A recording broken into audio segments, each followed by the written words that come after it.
Kiambu era uma cidade com uma história muito ruim. Na verdade, a pior história de nosso país. Em números de assassinatos, estupros e violência, ela era bastante conhecida. A cidade não estava crescendo. As igrejas também não cresciam.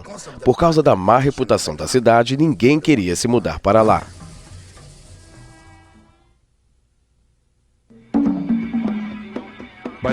No fim da década de 80, esse flagelado distrito de Nairobi se tornou um dos lugares mais perigosos e opressivos do Quênia. Bares e estabelecimentos ilícitos eram mais enumerados que igrejas e mercados. Alimentada por um rio de álcool, a taxa de criminalidade de Kiambu se tornou a pior da nação. Ninguém, especialmente as mulheres, se arriscava a sair à noite. Funcionários públicos pagavam propinas para evitar ter que trabalhar em Kiambu. Apesar de anos de esforços nessa cidade de 65 mil habitantes, nenhuma igreja conseguiu crescer além de poucas dúzias de membros. Um desanimado pastor uma vez falou: "Nós pregamos o evangelho aqui, mas o povo não se salva." O Senhor falou comigo e com minha esposa em 1988 e nos enviou para Kiambu para plantar uma igreja. Os ministros itinerantes Thomas e Margaret Muff não ficaram exatamente animados quando Deus lhes chamou para a cidade de Kiambu. Eles sabiam que plantar uma igreja neste famoso cemitério de pastores não seria fácil. Na verdade, seus colegas em Nairobi achou a ideia maluca e não hesitavam em dizê-lo. Mas o casal percebeu que, para ter sucesso, eles deveriam identificar e confrontar a fonte da opressão espiritual em Kiambu. A Bíblia nos diz em Efésios 6:12 que não lutamos contra carne e sangue, mas contra principados e potestades. Então, o nosso problema não estava nas pessoas da cidade, mas no que o diabo estava fazendo com as pessoas. Porque o diabo estava mantendo-as daquele jeito. Os Muffs se comprometeram a orar fervorosamente e a pesquisar diligentemente por 6 meses. Então perguntamos a Deus qual é a raiz do problema. Nós oramos, nós jejuamos. O Senhor nos mostrou um espírito de feitiçaria sobre aquele local. Eles descobriram que muitas das coisas que aconteciam em Kiambu estavam ligadas a uma poderosa mulher chamada Mama Jenny. Apesar dela fingir ser cristã e até mesmo chamar sua clínica de adivinhação de Clínica Emanuel, ela estava envolvida com feitiçaria pura. A clientela de Jenny incluía os maiores empresários e políticos da cidade, que a procuravam para ter a sua sorte lançada.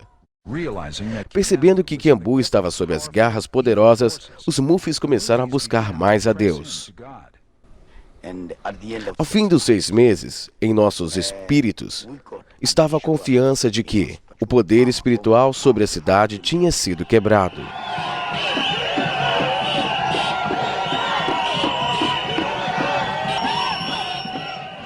Aproveitando essa oportunidade, Thomas realizou sua primeira cruzada evangelística. No fim da primeira semana, mais de 200 pessoas tinham entregado seus corações a Cristo. Logo, curas e conversões se tornaram comuns. Quando o salão de reuniões municipal não podia mais comportar a multidão, Thomas mudou sua congregação para o porão de um mercado próximo. Sempre lotado por causa de uma campanha de intercessão de 24 horas por dia, o novo local foi apelidado de Caverna de Oração. Incomodada com esse desenvolvimento, Mama Jenny começou a contra-atacar através da feitiçaria direcionada. Uma espessa opressão pairou sobre os cultos de oração e adoração. Ela permaneceu até os líderes da igreja descobrirem o trabalho de Mama Jenny do lado de fora da igreja. Compreendendo que estavam enfrentando forças demoníacas, os crentes tomaram a autoridade sobre a situação. Nós levantamos nossas mãos uma manhã e oramos para que ela se salvasse ou deixasse a cidade.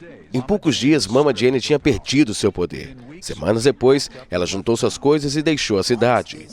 Quando esse poder de feitiçaria, esse principado que estava sobre Kiambu, foi quebrado, então a presença de Deus começou a aparecer em toda a cidade.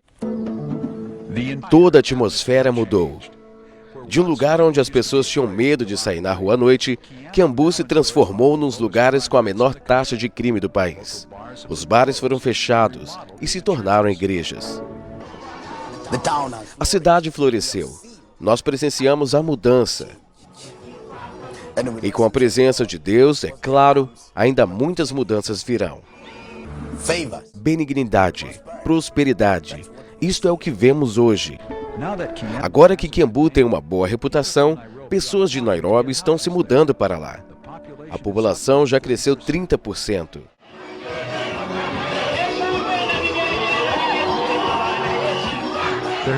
Houve também um grande aumento no número de conversões. A caverna de oração de Kiambu, também conhecida como Igreja Palavra de Fé, cresceu para mais de 5.000 membros. Nada mal para uma cidade onde as congregações antes não passavam de 30 a 40 membros. Temos visto Deus fazer grandes coisas nessa cidade. Vemos vidas serem transformadas, criminosos se entregando a Jesus, prostitutas, ladrões, todo tipo de pessoas se entregando a Jesus. Como Thomas deixa bem claro, a receita para o sucesso duradouro deve incluir oração. Oração é comunicação com Deus. Simples assim. É conversar com Deus que tem o poder para mudar situações. Agora temos tanta oração neste lugar que ela nos ajuda a manter o que conquistamos e também a avançar.